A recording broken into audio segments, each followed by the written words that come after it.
Hi, I'm Clay Tone. I'm one of the founders here at SAS Optics, and this is Ask Clay Tone Anything, a video series where I answer your most pressing questions about SAS financials and metrics. Welcome back. Today our question comes from Penelope in New York City. Penelope asks, Clay Tone, what is an ARR waterfall? That's easy, Penelope. It's a term you should not be using. It's a BS marketing term made up by somebody who thought it sounded cool. It was definitely not made up by a finance person. ARR is a real thing, and deferred revenue waterfall is a real thing, and somebody just took two legit terms and mashed them together to create an illegitimate term that you should not be using, and here's why. As you recognize revenue, your deferred revenue balances, generally speaking, will decline month over month in a healthy business. So the term deferred revenue waterfall is at once meaningful, descriptive, and indicative of good things.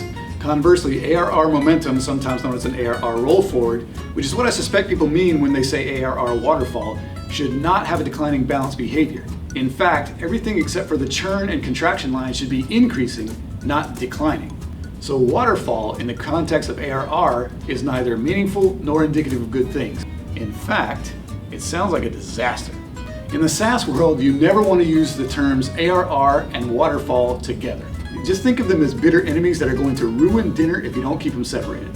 When you're talking about financial metrics, it's important to be clear, consistent, and credible. Avoiding terms that non-finance people just made up is a great place to start.